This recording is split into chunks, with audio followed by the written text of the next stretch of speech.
Добре дојдовте во уште едно издание на нашата соба за дискусија во која што говориме за проблеми, за појави, за настани случаи кои што се овде околу нас и кои што бараат разговор врз основа на она што го имаме како изјави од луѓето околу нас, анкети, одговори во анкети, и одлучивме една од емисиите на соба за дискусија да ја посветиме на една тема која што во Штип, па и во Македонија се провлекува долги години и таман ќе помислите дека работите тргаат на подобро, ако заборичкате малку подлабоко и побарате одговори, ќе сватите дека всушност тоа само една маска и дека работите некако стојат во место.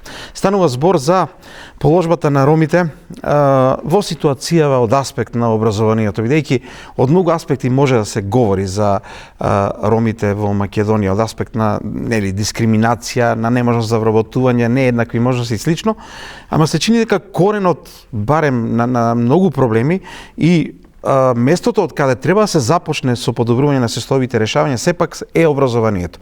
А таму долги години се наметнува еден проблем за невклучување на голем дел на децата роми во образовниот систем. На невклучување и во воопшто не само во основно и средно образование, туку и во високото образование. Токму затоа на оваа тема разговараме денеска со Ерол Адемов, референт во локалната самоуправа во Штип, но и долги години активист, граѓански активист на овие теми и не само на овие теми за правата на ромите. Ерол, колку што сам. Добре дојде во нашата соба за дискусија. Добре дојдов, благодарам за вашата покана да учествувам на денешната дискусија, секако поврзано со темата која што имаме, а тоа е образованието како еден од најбитните сегменти и во самата заедница, но и за сите, а тоа е образованието. Благодарам на вашата покана. Дали се согласуваш со тоа дека навистина можеби токму од таму треба да почне решавањето на проблемот кој што го има и овде, бидејќи колку пообразовани луѓе толку полесно се решаваат проблемите? Па најчесто и од политиките кои што се креираат како на локално па и на национално ниво, тргнувајќи од националната стратегија за роми која што беше од 2005 до 2015, тоа беше самата декада на ромите, каде што најголем фокус се даде на образованието и одовде може да кажеме дека и најголемите резултати и ефекти кои што беа постигнати во изминатите 15-20 години беа во насока да се подобри образованието на ромската заедница, за да може понатаму да се вклучи, односно да биде интегрирана во системот па и во општеството во самата заедница. Долги години, јас реков, навистина дел од проблемите се чини некош ќе се добие впечаток дека се подобруваат, меѓутоа реков ако заборичкаме повеќе не изгледа баш така. Една од работите која што долги години се говореше е дека голем дел од младите ромчиња не одат на училиште или не ги пуштаат родителите, има најразлични ситуации. Подобрена ли е таму ситуацијата или се уште постои проблем? Па, можам да кажам дека низ текот на годините, ако земеме во предвид дека во претходните 10 до 15 години состојбата сега имаме одредено подобрување во однос на самото образование од аспект на тоа дека поголемиот дел од родителите кои што биле вклучени во образовниот систем, така и тие одговорно одговараат во однос на образованието на нивните деца. Имаме одредено подобрување во однос на степенот на упишување на децата во образование, но се соочуваме со проблем во однос на нивниот осип и нивната редовност на училиште, каде што преку најразлични активности се обидуваме и се трудиме низ нивно вклучување во самите училишта да тој проблем постепено го надминуваме, како во основното образование, како задолжително, така и во средното образование. Тука допринесува многу и програмите кои што ги имаме во однос на давањето на поддршка, тоа се стипендиите, како во основно сега веќе неколку години, така и во средно образование, каде што мотивацијата како на родителите, така и на учениците се зголеми од аспект на тоа дека ќе можат да се образуваат. Ова се однесува по конкретно во однос на оние семејства кои што немаат можности да овозможат, да речеме, на повеќе детно семејство, да обезбедат еднакви услови да можат да бидат вклучени вклучени во образовниот процес, од она што претходно беше дека поголемите, повозрасните деца ги чуваа помалите деца и со тоа и губеа во однос на образовниот процес. Тука можам да начнам и во делот и на социоекономската состојба на самите родители, каде што во одреден период да кажам дека за време на сезонските работи, каде што заедно со нивните родители заминуваат и помагаат да можат да спечелат повеќе, за да можат да поминат одреден временски период, но можам да истакнам дека во последниве неколку години поголемиот дел, посебно од младата ромска популација, сите оние кои што сакаат да работат и да екзистираат во нашиот град, тоа можат да го направат и работат, а со тоа и гледаат да можат да обезбедат услови за нивните деца да можат да посетуваат образование, но и да постигнат секако и успеси за понатаму, затоа што Штип како град има можности за продолжување на нивното образование и не ставање во ситуација да имаат дополнителни трошоци доколку тоа го направат во одредени други градови каде што имаме универзитети. Затоа тука имаме можности и со самиот универзитет, затоа што средното образование е задолжително и од аспект на тоа дека покрај тоа што живеат во самиот град и можат да се образуваат, а сето тоа да вроди со плод со нивно вклучување и вработување не само во јавниот сектор, но може и во приватниот сектор. Токму неопфатот и неодењето на многу деца на училиште, најчесто се говореше дека има отпор и незаинтересираност кај нивните родители. Дали за да ги носат да работат со нив, дали едноставно незаинтересирани. Како што разбрав, интересно е дека пообразовани семејства, односно родители, полесно се одлучуваат и сакаат да ги пратат своите деца на училиште. Дали тоа значи дека и во ромската популација се зголемува бројот на оние кои што одат и на факултети, добиваат високо образование? Какви се овде податоците? Јас ќе започнам од почеток, ќе започнам од предучилишното образование, каде што сметам дека тука е првата конекција на децата со образованието, односно воспитувањето, како домашното воспитување, така и воспитувањето од страна на воспитувачите во самите предучилишни установи, така да од она што можеме да го забележиме во текот на годините, имаме одреден пораст на децата кои што посетуваат градинка. Дали тоа го правиме, можам да истакнам дека веќе неколку години и предходно преку Министерството за труд и социјална политика обезбедувавме бесплатен престој за вклучување на децата во градинка. Тоа се одеше од година во година, од 2007 година до сега и до пред неколку години, бидејќи тоа беше во рамки на локалната самоуправа, стигнавме до бројка до некаде 30 деца да посетуваат бесплатно. Во овој момент за оваа година, тоа е нешто кое што го правиме веќе неколку години и со Министерството за локална самоуправа, каде што како локална самоуправа аплицираме со проект за искористување на фондовите кои што ги има за роми и тие средства директно ги насочуваме во подобрувањето на вклучувањето на децата во градинка за дечиња од 3 до 5 години. Она што сега го почнавме, а тоа беше од 1 март, за вкупно 16 деца од 1 март до 1 ноември.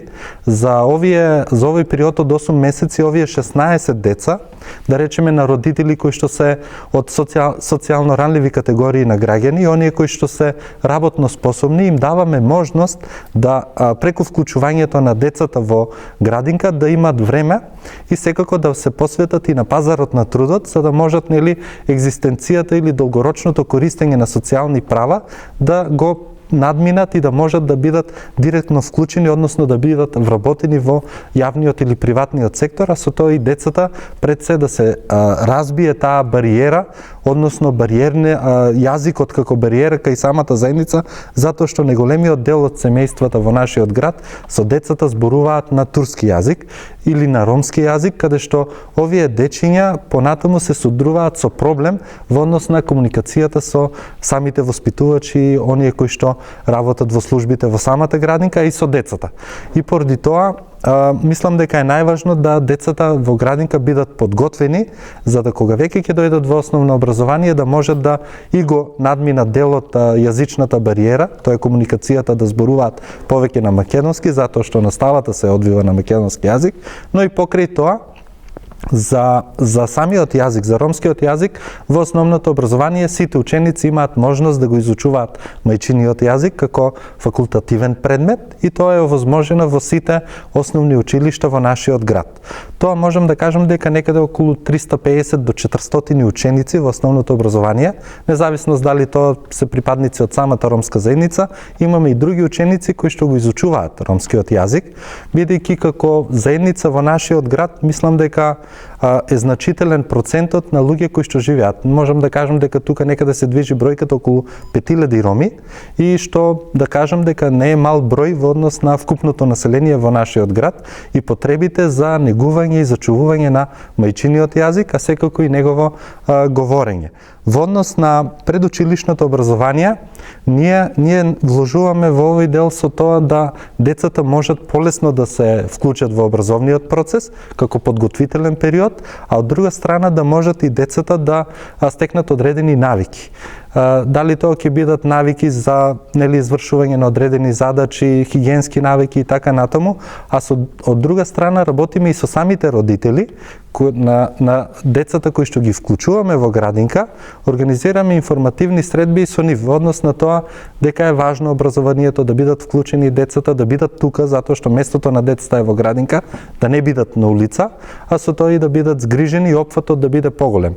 Во однос на предучилишното образование, ние во нашиот град имаме поголемо побарување. Можам да кажам дека некаде околу 70-80 дечиња на годишно ниво има потреба да посетуваат градинка од делот на ромската заедница. Ние се обидуваме колку што можеме максимално со оглед на ресурсите и капацитетите кои што ги имат и двете градинки во нашиот град, тоа се Вера Цирвири, Трена и Јастибо, каде што имаме одлична соработка низ текот на сите години во однос на вклучувањето на дечињата во предучилишното образование и она што сакаме како следен чекор да го направиме е тоа да вклучиме и некои кои што ќе можат да бидат представници од самата заедница, каде што тај преот од јазичната бариера да се вклучат роми негуватели кои што ќе можат понатаму за полесна комуникација и разбирање помеѓу самите дечиња и секако со службите кои што ги има во градинката. Што се разбира, подразбира и да имаме запишани студенти на факултет за образовни науки, педагози, што секако е многу важно. Меѓутоа, што според тебе придонесува, значи, како што спомна, неколку, односно повеќе мерки кои што се преземаат од различни институции, дали ќе биде само од локалната самоуправа, од министерството, од некои неформални групи, од невладини организации, факт е дека се прават обиди да се надмине таа бариера, да не биде баук одењето во училиште од страна на ромските деца. Но што е клучното што се случува во последните години за да се подобрува таа слика? Па во однос на тоа, мерките кои што ги имаме и се во соработка како со можам да кажам со министерствата, со владата, со државата и одредени организации кои што даваат поддршка на овие деца. Веќе неколку години се дава и стипендија за децата во прво оделение, што е нешто ново, затоа што претходно имаше стипендии само за средно и високо образование, а го изоставивме основното образование, а тука е најмногу потребно од аспект на првите почетоци на децата во воспитно-образовниот процес. Тука, то исто така кај родителите, можам да кажам дека на годишно ниво некаде околу 40 до 50 деца користат ваква стипендија и тоа го прават во текот на годините. Ако земе во прва година, во прво оделение стипендија, тоа се поддржува и во втората и во третата година и така тоа ротира. А тоа исто така како кај родителите и кај децата ствара одредена мотивација. Она што сметам дека е важно е тоа што оние кои што ни се дечиња во воспитно-образовниот процес, можам и по училишта во нашиот град земов податоци, сепак благодарности до директорите и службите во училиштето, обезбедив податоци во однос на уписот на запишани деца и оние кои што се нередовни на самата настава и за тоа би сакал да истакнам во однос на предизвиците и проблемите со кои што тие се соочуваат во образовниот процес и да можеме и како локална самоуправа и граѓанскиот сектор може да се барат и решенија. Може и да се дадат и конкретни решенија кои што ќе може да ја подобрат таквата ситуација. Во Гоце Делчев како училиште каде што имаме најмногу ученици роми. Имаме оваа година од 1 до 9 оделение запишано вкупно 359 ученици. Можам да истакнам дека од овие вкупен број на запишани ученици, некаде околу 64 не посетуваат редовно настава. Кој тип на дечиња се овие кои што не посетуваат настава? Тука се родители, во овие спаѓаат оние родители кои што имаат заминато во странство на одреден временски период. Одредени родители поради нивната состојба домашна, од дисфункционални семејства. Поради тоа ние во рамки на проект на општината ангажиравме образовни асистенти кои што помагаат на овие дечиња. Како да истакнам особено важно со доаѓањето на самата пандемија и во делот и на обезбедувањето на тие училишни таблети и нивното користење, но секако и следење на наставата. Тука можам да кажам дека ние се соочувавме со проблем на вклучувањето на самите деца, со донаторите и оние соработници со кои што работиме со години, голем дел донираа таблети со интернет и со картички да можат децата редовно да се приклучуваат на наставата и да ја следат. Но тоа резултираше, можам да кажам дека не можеа да се покријат сите ученици и тука помагавме овие образовни асистенти кои што ги имавме во основните училишта, тие помагаа во домовите на оние дечиња кои што не беа на редовна настава, имаше комбиниран систем. За овие ученици кои што беа на онлайн настава, овие асистенти беа во нивните домови. Прво да ги научат како да го користат таблетот и на децата, за да можат да се вклучуваат на настава, затоа што поголемиот дел од родителите не знаеја како да ги користат овие таблети кои што им беа дадени и го согледавме како проблем и го надминавме. Понатаму за оние ученици кои што беа на физичка настава, и каде што имаа потреба од физички материјали, копирани материјали од самото училиште, овие асистенти исто така им помагаа. Овие асистенти ни се добра алатка да бидат комуникација помеѓу самото училиште и самите родители, а и учениците кои што учат во самото училиште, со тоа што им укажува на важноста на образованието, а со оглед сето тоа е врзано и со остварувањето на социјалните права. Да речеме, доколку семејствата кои што користат гарантирана минимална помош или користат родителски додаток. Тука ние ги информираме во однос на можностите кои што ги има согласно законите и дека е задолжително да посетуваат настава за да можат да остварат родителски додаток за дете. Дали тоа е прво, второ, трето или четврто дете. Дали да користат образовен додаток, дали да користат исто така детски додаток. И така натаму да сите овие алатки за поддршка кои што постојат во системот, да ги информира, да бидат запознаени, а со тоа и да можат истите да ги користат. Од друга страна, имаме ученици каде што биле во странство година-две. Со овие ученици имаме најголем проблем да повторно ги вклучиме во образовниот процес. Зошто? Затоа што, да речеме, тие кои што се депортирани од европските земји, по нивното враќање, ако се биле година-две таму, а децата биле на училиште таму, еве и со училиштата бараме Министерството за образование и наука да овозможи програма за деца кои што, да речеме, од нивната возраст, која што имаат самите деца, да се направи таква програма каде што ќе се овозможи овие деца повторно да ги вратиме во училиште, затоа што во овој момент, иако образованието е задолжително, но тие не можат да посетуваат настава поради причина што тие ја надминале возраста во која што ја имат, не по нивна вина. Значи, тие ги информираат, не и ни кажуваат дека ќе бидат вратени, ги качуваат во авиони и се враќаат овде без ниеден документ. И не можат да докажат дека се биле на образование таму и да продолжат од оному каде што имаат завршено. Исто така, како проблем, мислам дека тука треба да се посвети во однос и на сегрегацијата на децата. Тука особено ни е истакнато во основното училиште Гоце Делчев, каде што, бидејќи јас учев во тоа училиште. Јас го завршив основното образование во тоа училиште.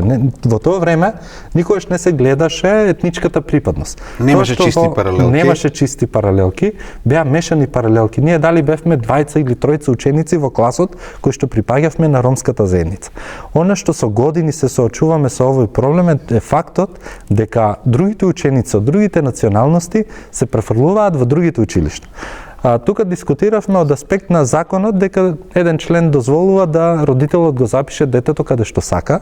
Тоа нели секако секој има право да го запише детето. Но дали е воспротивно со одлука за реонизација воопшто? Тука станува збор и правевме измена на реонизацијата за упис на децата и беше проширен и реонот за да имаме опфат поголем дел бидејќи природно ромската заедница живее во тој предел. Да, тежне е кон тоа училиште. И тоа е нормално да од овде имаме поголем број на ученици, но тие ученици кои што доаѓаат од другите етнички заедници, во значителен број можам да истакнам дека на годишно ниво околу 60-70 ученици преминуваат во останатите училишта. Зошто Ерол 2022 година, ние се чудиме овие денови, нели, како може да дојде во војна во светот во оваа година, и до 2022 година изгледа како уште да не сме подготвени за заедничко живење, заедничко учење. Го мразам зборот со живот, ама одговара, бидејќи употребено во многу други ситуации, ама и овде.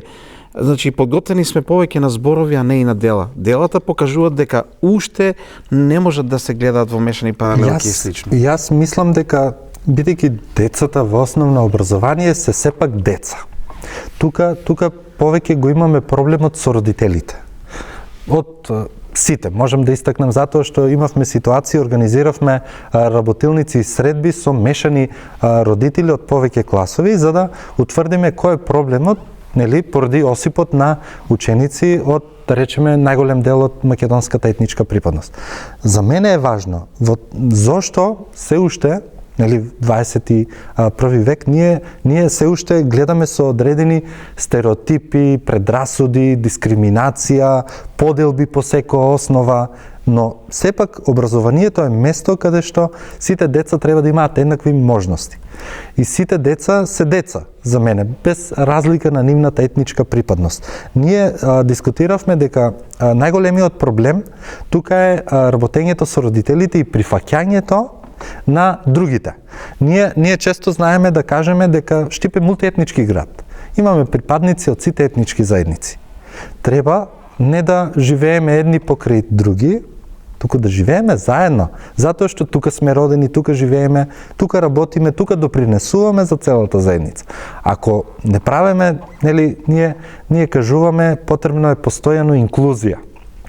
Инклузијата значи да сите ученици да не ги делиме во посебни паралелки или природно да кажеме дека во тоа училиште имаме само ученици роми. Тоа е поради фактот дека останатите ученици се префрлуваат во останатите училишта. Јас дадов и предлог да сите ученици кои што ги има како роми во градот Штип да можат да бидат еднакво распределени во сите училишта. Што и може би било некое решение, реално. Затоа што не е проблемот. Ние разговаравме со родителите и на ромската заедница. Вика, ние како роми немаме проблем да нашето дете учи со било кој ученич. Дали тоа ќе биде македонец, турчин, влав и така натаму. Дали во Ванчапреги, дали во Тошасо, дали во Гоцеделче. Значи, они гледат каде е најблиско за самите деца, каде припаѓаат во самата реонизација и тука да се образуваат. И тука не гледаме ние проблем. Сега, она што мислам дека е проблем повеќе да оние како да кажам, таа искривена слика која што има за ромската заедница низ генерациите дека е време да се надмине. За да ние се гледаме еднакво.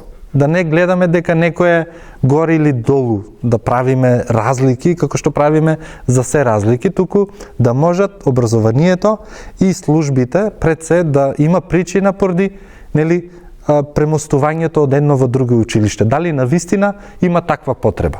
Да речеме да причината за префрлување од едно во друго училиште биде издржано. Да речеме доколку живеат, нели, природно се преселиле во некој друг реон и нормално дека детето ќе причината не трпеливост или стереотип. Дека тука учат ученици роми, дека тоа е нели ромско училиште и така натаму. Мислам дека тука спомена Ерол дека имаме стипендии уште од најраната возраст, има стипендии во високото образование, Универзитетот Гоцеделче дава стипендии за запишаните студенти роми во прва година. Тоа значи дека државата нешто прави институциите, но според тебе, што е тоа што не го прави? Што е тоа што уште е потребно од државата и институциите за да се подобрат овие состојби? Јас, бидејќи работам долги години, можам да истакнам дека ние како држава најчесто работите, ние сакаме да ги направиме оние проекти, оние програми кои што покажуваат резултати и успеси, да ги превземе системот. Што е за мене системот? Да ги превземе државата, министерствата, локалната самоуправа и тие да влезат во програмите на државата. Затоа што тие меѓународни донатори, веќе постепено стипендиите ги снемува, затоа што фондовите се веќе исцрпени и веќе државата, Министерството за образование и наука обезбедува стипендии за ученици роми. Нели скалесто да спрема нивниот успех се даваат стипендија. За мене е правилно да сите оние иницијативи, да речеме кои што се покажале како успешна алатка за да се подобри образованието кај ромската заедница, тука посебно би го истакнал менторството. Ние го имавме тоа како алатка и како програма која што се реализираше во повеќе градови во државата и увидовме дека децата посветуваат повеќе време на учење во самото училиште, затоа што имаат дополнителни часови и работните обврски, односно домашните задачи, тука заедно со менторите ги завршуваат. Втор момент е тоа што, да речеме, родителите не посветуваат многу време со децата за да ги извршуваат домашните задачи. Имаме исклучоци што навистина родителите вложуваат и работат со нивните деца, но кај нас е повеќе изразен процентот каде што родителите и да сакаат со оглед на програмите кои што ги имат училиштата и бидејќи тие имаат пониско ниво на образование и да сакат да му покажат на детето, тие не знаат како да му покажат. Затоа менторството, туторството се покажаа како добри алатки, она што недостига од родителите да го пренесат знаењето на децата, тоа да го направат ваквите лица кои што би биле во самите училишта. И да може да се направи анализа, ние направивме такви анализи на деца кои што имаат ваква потреба. Да речеме за одличните ученици, ние немаме потреба тоа да го правиме. Но за оние деца кои што се со послаб успех, да можат подобро да го подобрат успехот, а секако за нас е битно и квалитетот и знаењето на самите деца. За жал, можам да истакнам дека ние во основно образование завршуваат деца кои што понатаму се уште не знаат да читаат и да пишуваат, што е за мене лично парадоксално. Ние се научивме да пишуваме во прво оделение, да читаме и да пишуваме. Така да нивото и квалитетот на образование да си го задржи нивото. Тука програмите и алатките што ги користат и самите наставници и програми да создействуваат со денешниот живот на користење, затоа што веќе имаме онлайн настава, на децата се уклучуваат на Microsoft и така натаму. Но овие алатки да има и описменување на самите родители во однос на користењето на ваквите алатки, да речеме дигитализацијата во образованието. Ние треба да бидеме подготвени за ова, да ги подготвиме родителите, децата, училиштата, кадрот кој што ќе го пренесува тоа и да може тоа да биде на еден начин координирано и да создействува спрема фактичката состојба која што имаме.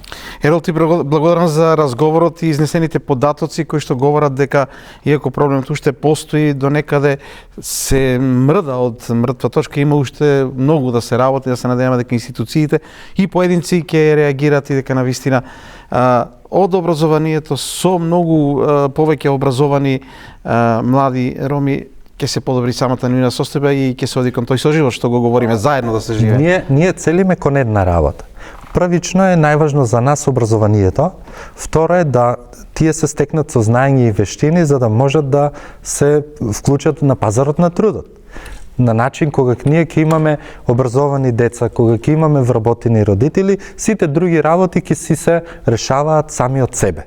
Така да на тој начин. Благодарам, тоа е вистинскиот начин во сите сегменти. Од некаде мора да се почне и рековме тоа е образованието најпрво. Ти благодарам уште еднаш. Благодарам на поканата.